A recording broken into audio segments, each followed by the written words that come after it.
actively trying to fight. And like, they're both come from like, you know, like she's huge on social media, and that would be really easy for her to just like fall back into. And it seems like it's something that I've noticed that they're aware of. Well, they moved to Waco, Texas. That'll do it. Yeah, I mean, that's a big thing. No, like, that's what think I'm saying. about it. It's like, I agree with you. Like they took a step back. They moved from a dense urban area to Waco. Like they did walk the walk to like actually like sanctify. It's like respectable. Yeah, it's respectable. One of the things that's been interesting to me about the Carl Lentz podcast, and I think this is one of the points he's trying to make, is like, you know, you guys, Hillsong, were so quick to rise me up and put me on stages and say, hey, you've got talent and you've got this.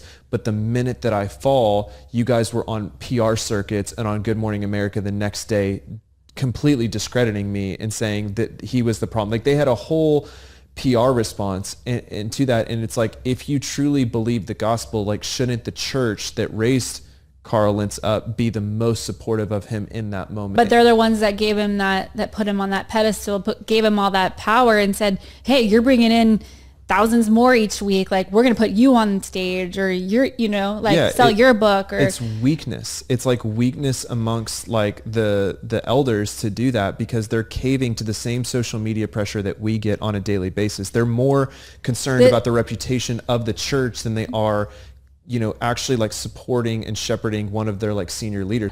I don't know, but that's one thing I always like thought was kind of cool about the Catholic Church was they rotate out their like priests at each church so that you don't get like hooked to one. Yeah. Ellie told me this.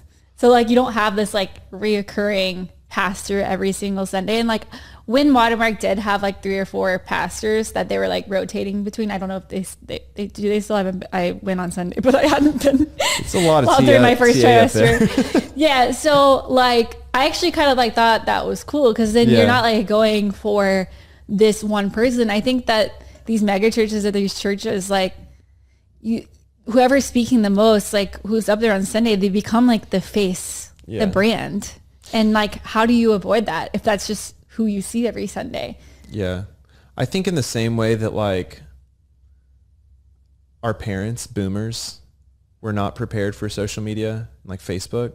The church wasn't. The church wasn't. And I think it's like, no, yeah, we were kind of raised with both. So I think that we were able to like navigate it a little bit better. I think Gen Z is like phenomenal at navigating it because they're native to it now. But I don't think anyone prepared the church for that many opinions and like how to handle them. And I definitely don't think that celebrity pastors were prepared for it, you know, whatsoever. Do you think that when a pastor does morally fail, like, do you think that affects your view of them? And do you feel like like the whole congregation, it affects their view of them? Like, what about you personally versus like the whole congregation? Yeah, I mean, it's been so interesting to talk to people about this Carl Lentz podcast, because I am so like, guys, what are we doing here? Like, this is the best representation of the gospel that I've seen in years. Like, it actually, like, and I genuinely mean this, like, his redemption story, it's not, for me, it's not about whether it's genuine or not. It's about, like, I see it and I see that he is still married and I see his wife fighting through infidelity. And I'm like, that is redemption. That is the gospel. And so it's made me so like long game Jesus, long game Carl Lentz. But it's been so interesting to talk to people who felt that they were either represented by him or around him, you know, to be like, that was right. Like they should have cut him off. And I'm like, I don't see that. So like, are you thinking what would have been best is for like give him a break and then Carl Lentz comes back to the church and he continues working and speaking? No. Like, I don't think so. I hate to say this. I think that his podcast was like a really good move. Like I think that, like, you think that church should like support his podcast? I don't know if the church should support it or endorse it per se. But you said that the church was so quick to get rid of him. Yeah, they were. So what would the alternative be? Like, what would supporting Carl Lentz through his downfall have looked like? So this is what I would say, is that if you listen to the podcast, you know, this is how, and you and I have been through cancel culture before. So like, I want you to put yourself in his mind for a second. Yeah, it's literally the worst. The announcement comes out. He is not with his wife and kids. He is staying at a friend's house that is putting him up in Brooklyn. He has to call his wife, who had already seen the story, and then he gets a phone call from probably someone at the church and or a friend who's a believer, most likely, who calls him and says, I want you out in 3 hours. He's like, I'm living here. All my stuff's there. Like, his friend kicked him out? Within 3 hours. He had to get a U-Haul, pack up all of his stuff, calls all around, finally finds a family. Why was he living in Brooklyn with his friend?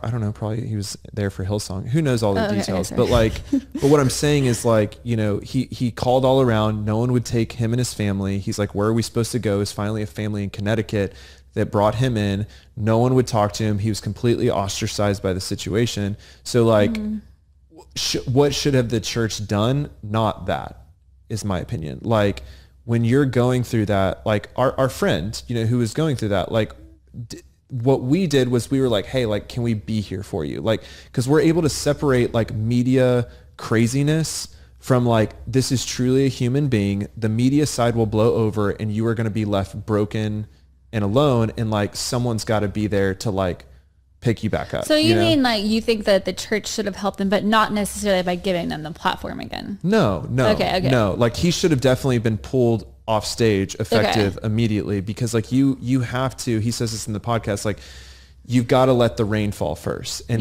there just needed to be a season of just like downpour and feeling and working through it in therapy and being like, how did we get here? And what does that need to look like? I also am like 50-50 on whether he should be allowed to be platformed again. And if he goes after that, I would... Allowed? What do you mean? Like go back to the... like.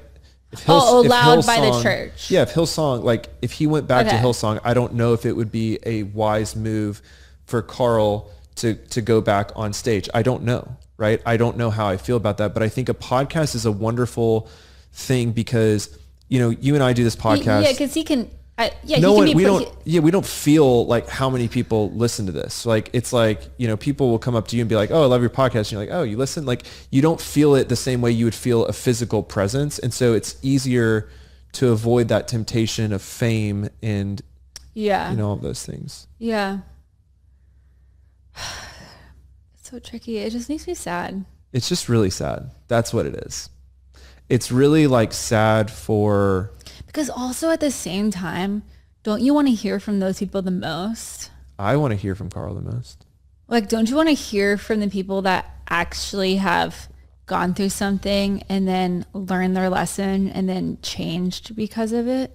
Yeah, like they're able to speak about Jesus and like the like power. I feel like I have more in common with those people than I do like the perfect pastor on the stage who does everything right. You know what the irony of it is we all do, but like we're all so self-righteous that we don't know that. Like we all think that we are better than Carl Lentz. We all think that we're better than Tony Evans or whoever, and so it allows for us to be like, well, I would never do that, right? And like my mom always told me, she's like, don't ever get close to your pastor. I mean, she might not have been wrong about that. My mom literally was always like, don't ever get to know your pastors. She's been telling me that since I was a little girl. Yeah. She was like, those are always the most messed up people. She must have had her own experience. Yeah. I don't know what it was. Or maybe she's right and they're just able to mask it better because they're doing good or they're reaching people or saving, you know. It sounds like there was personal burn there. Speaking of Christianity, let's bring back a crowd favorite, chicken soup for Danny's soul. I love this. I love chicken soup too. We're going to take a moment and we're going to do a deep dive and just have a little therapy session with Boo Boo over here. Okay. So babe, tell me about the last time you were genuinely really happy. Just a quick check-in. Yeah. As deep and light as you wanted. Before last week, it had been a long time. Really? No, actually before Friday. Friday was like the first day I started to feel really good. Before that, I always know when I'm depressed because you could give me $100 million and I would not have been phased. How would you respond to $100 million right now? Now I would do some damage. But like I was thinking about it and I was like, you give me $100 million and like I wouldn't even want to get out of bed for it. Yeah. Like there's nothing that like could make me happy that I would want, that would like get me going or excited. But I would say like I genuinely probably felt the most happy on Friday because you were still out of town. That's not what I was about to say. That's what I'm saying. It's like, I feel like I can leave. No, listen, I didn't finish my sentence. You were still out of town, and that was the first day that I was starting to feel good. Yeah. So I took the kids to a movie by myself. Yeah, I did. And that felt so good because I felt physically good, and I did something fun with my kids. Like I spent some really good like quality time with them. And like, I'm sorry, sometimes it makes me feel good when I do things without you with my kids. Like it just makes me feel like accomplished. And I'm like, man, I did it. And I took them both to a movie, and everyone was worried about me. They were like, are they going to sit? And I was like, no, I got this. So we went there without a stroller too. And we walked around a little bit afterwards, which was a little challenging. And then we went to Chick-fil-A. I got a sandwich at Which Wich. I came home, put them to bed. And like, it was just like the best Friday night. I felt genuinely very happy. And I also didn't post about it on social media. And like, that's when you know, like, I'm like so happy, like that I'm not even posting. Go off, Queen. What on a scale of 1 to 10, how happy are you this week? This week?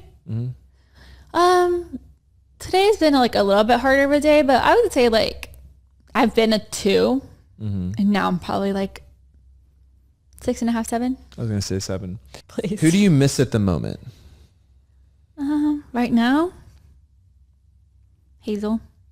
Oh, that's sweet. I probably missed Hazel during this pregnancy more than I should. That's hard. Because she always like would cuddle with me when I was pregnant. I can't think about it. It made me cry. I know. I think you're about to cry. What do you need from me right now? Nothing. Leave me alone. Just kidding. No, I'm kidding. Babe, can I tell you something? Yeah. Is this like an ick No. thing? Oh, okay. No. You haven't given me any icks lately. You told me yesterday that the way I was holding your hand gave you the ick. Oh, yeah, I did. Okay.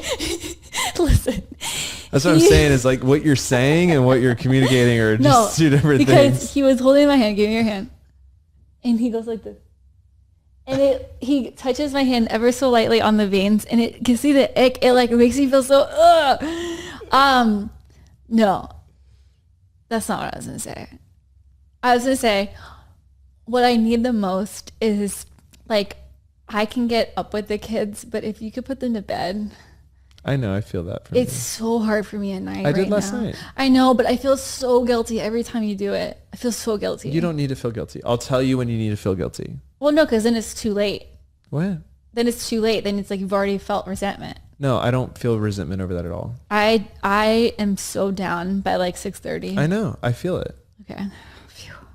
Yeah, really just to communicate. Like, I mean, I was doing that for like the past like 3 weeks, and I was totally fine with it. I was not functional 3 weeks ago. Like now I am kind of functional. Yeah. So now I feel even more guilty. It's just so hard. It's so hard. It's okay. I'll tell you prior to the resentment building. Okay. And also like Stella and I got this thing going where I like give her a little treat. She puts herself to bed. We have an agreement. She puts her own PJs on.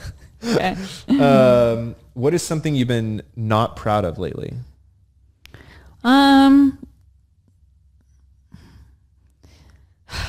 The list. Which one to choose? There's so many.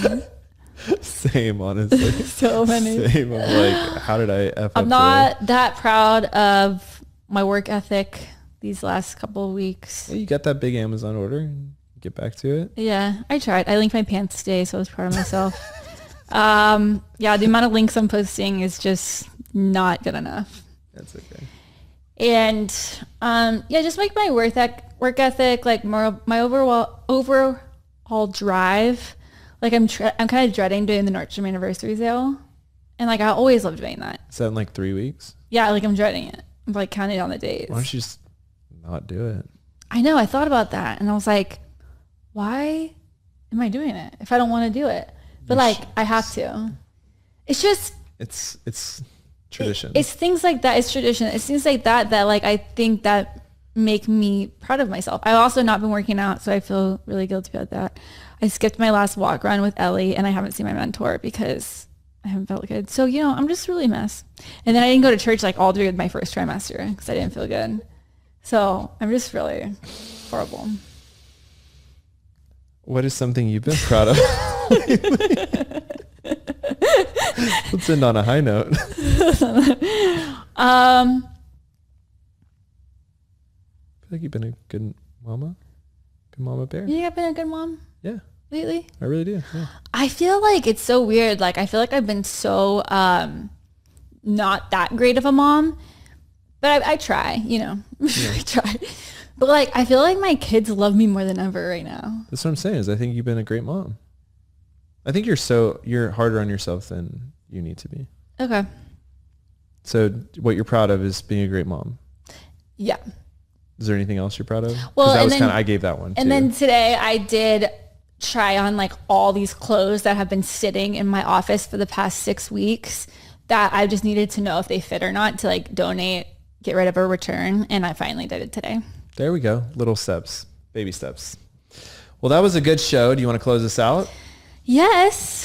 Thank you guys for listening to our episode. We would love for you to follow us on TikTok and Instagram at The Influence Podcast. We love you guys, and we'll talk to you later. Bye.